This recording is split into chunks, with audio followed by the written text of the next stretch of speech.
Bana Kinshasa to yebisaki bango pe bayokaki bazala kimia. Police eza kosala mikolo na mikolo pona kimia. Soki ka moko échappé na contrôle yo yakaka ko dénoncer. Soki lelo te ba criminel nyonso bakota kaboloko mokolo moko te. Mokolo na ye ezali nde mokolo ya wana ngombe. Kombo na ye ngombe.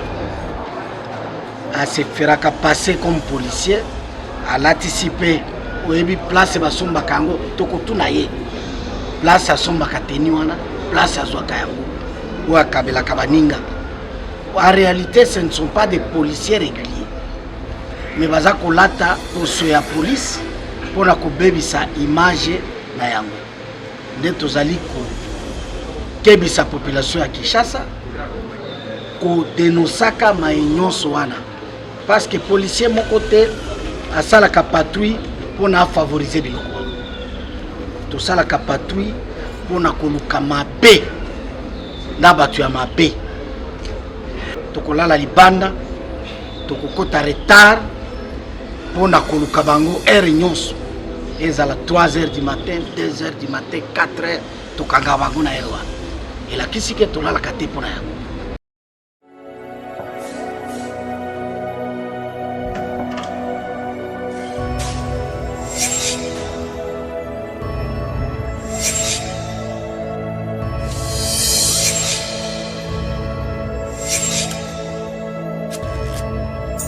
Abonnez-vous sur Pifo Télévision, vous informer sur notre devoir.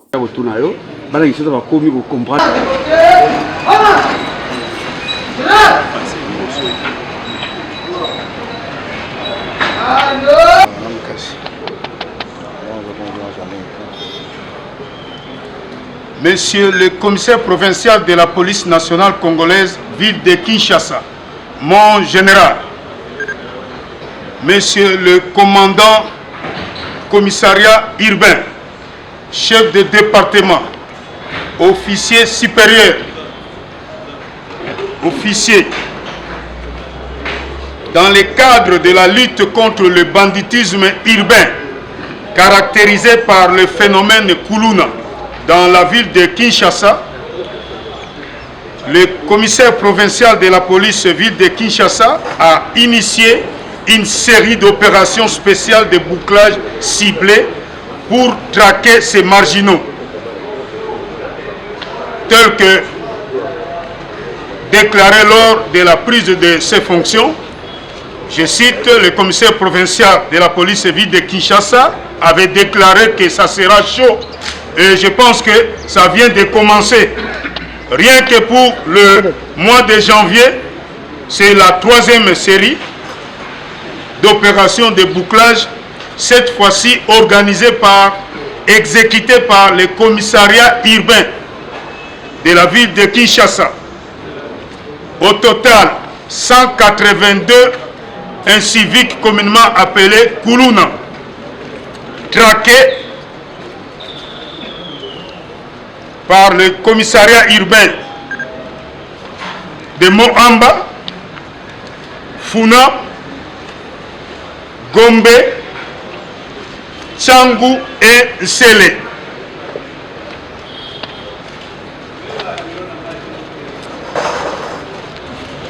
S'agissant du commissariat urbain de Moamba, ils sont au début. Il y a 43 inciviques communément appelés Kuluna. Et les vrais, pour le commissariat urbain de Founan, il y a 17. Commissariat urbain de la Gombe, 13.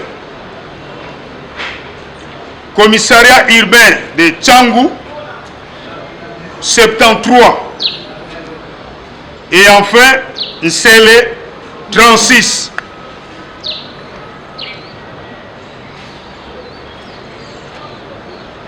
Il y a également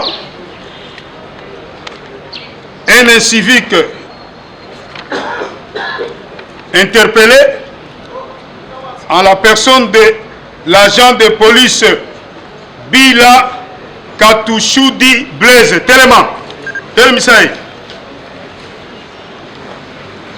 Agent de police Bila Katouchoudi Blaise, alias Ngombe. Enlèvement et séquestration de paisibles passants qui, au départ, sont irrégulièrement interpellés, prennent place de force. Enlèvement et séquestration de paisibles passants qui, au départ, sont irrégulièrement interpellés, prennent place de force, printer et sont relaxés après avoir payé des amendes entre ses mains,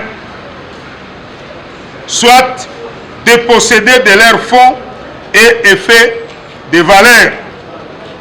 Pour mieux réussir ces forfaits, il recrute des la ville-province de Kinshasa pour se livrer, pour décourager pareil acte qui ternissent l'image de la police nationale congolaise et pour qu'ils servent d'exemple à ses collègues.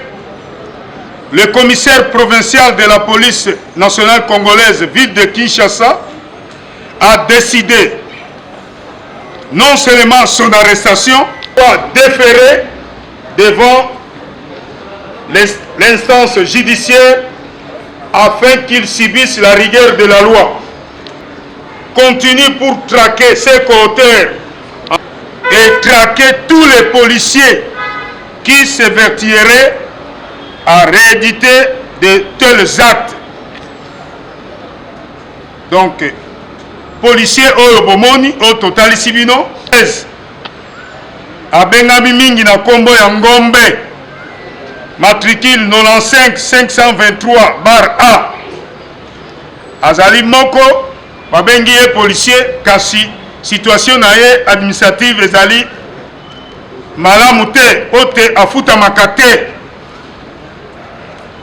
Comportement na ye na nzela atambolaka na grade ya commissaire supérieur adjoint oto bengi major.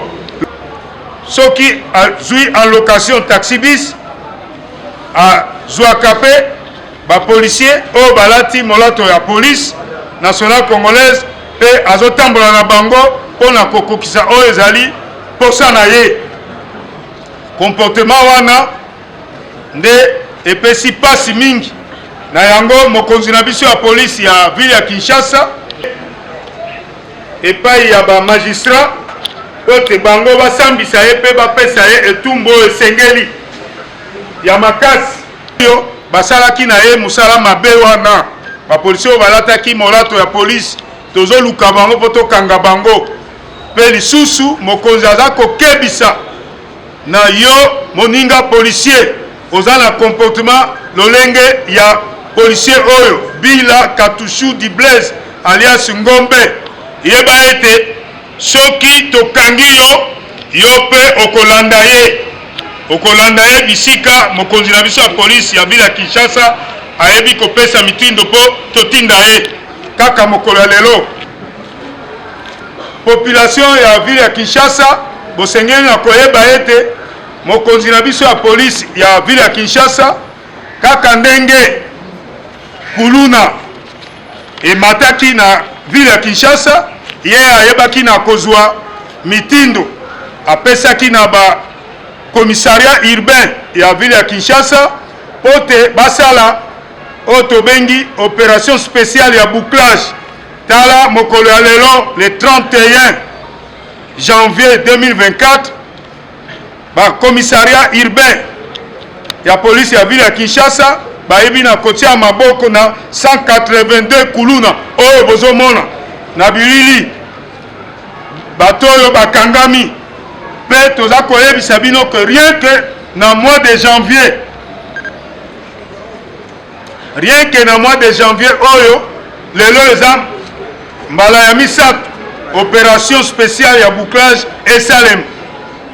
Donc kaka ndenge mokonzi alobaki tango azwaki pouvoir na ye kibokonzi na ye ya commissaire provincial ya ville ya Kinshasa ke ekozala chaud bino moko bomoni ebandi na 2024 oyo ebandi ko chauffer. Donc en janvier 3 séries à opération bouclage yango esalemi bongo na février kozala ndenge nini yo kuluna yeba ete esika na yo na ville ya Kinshasa eza lisusu te parce que soki tokangi yo okolanda baninga bisika bazokende. Merci. On était 207 au code Sabatou et même on a ba élément à la police ko kangaba ko senga mbongo même na MPSA même na Orange Man bazo forcer batou ba pesa mbongo wana lelo to moni bo kangi élément moko siko rolbani na bana Kinshasa pour le kambwana bana Kinshasa to yebisaki bango pe bayokaki bazala kimia police eza kosala mikolo na mikolo pona kimia soki ka moko échappé na contrôle yo yakaka ko dénoncer soki lelo te ba criminel nyonso bakotaka boloko mokolo moko te mokolo na ye ezali nde mokolo ya wana ngombe kombo na ye ngombe a se feraka passer comme policier à l'anticiper oyebi place basombaka yango tokotuna ye place asombaka teni wana place azwaka yango ou akabelaka baninga. En réalité ce ne sont pas des policiers réguliers mais baza kolata poso ya police pona kobebisa image na yango nde tozali ko kebisa population ya Kinshasa ko denosaka maïnyonso wana parce que policier moko te asalaka patrouille pona favoriser biloko tosalaka patrouille pona koluka mabe na batu ya mabe eza musala oyo etindaka tokolala libanda tokokota retard pona koluka bango heure nyonso ezala 3h du matin 2h du matin 4h tokanga bango na heure wana elakisi ke tolalaka te pona yango. Donc population ya Kinshasa ekoyeba ke phénomène ya 207 oyo bazalaki meme kokidnape bato bango wana mais okopermettre nga pona phénomène moko toza koconstater mikolo oyebi oyo basalaka wana misusu bazosala pona koluka mbongo mutu na mutu bakomi na modele ebele ya koluka mbongo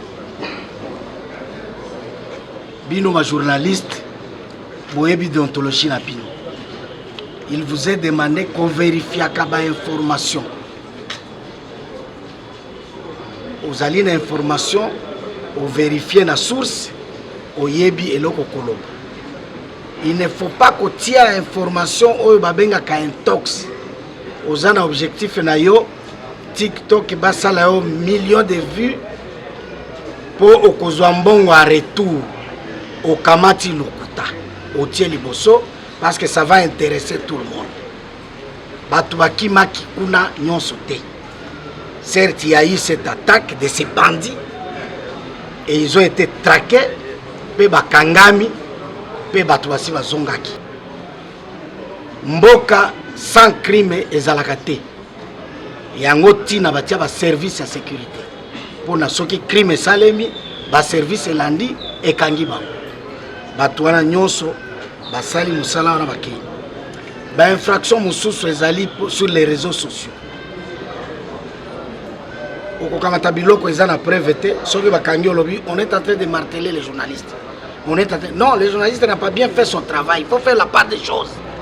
S'il fait bien son travail, pour nani balakisi benga ya kolakisa ba oyo. Parce que ba oyo bakangami bakati bato, ba violer bato. Bango yo. Babuki banda. Babuki banda ko akoti ndako no abuki. Bango yo. Il faut qu'il montre ça. Il ne faut pas cacher le travail des services de sécurité. Parce que ceux qui va pesier butu moko ala la sans police. Na éviter ce qu'on a. Merci.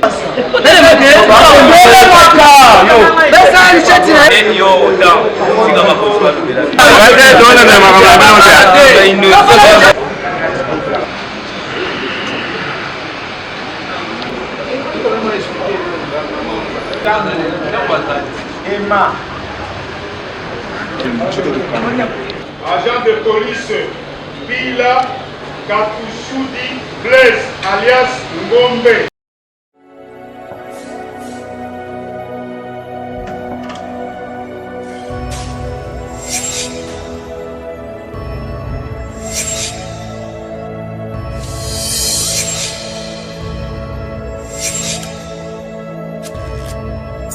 Abonnez-vous sur Pifo Télévision, vous informer sur notre devoir.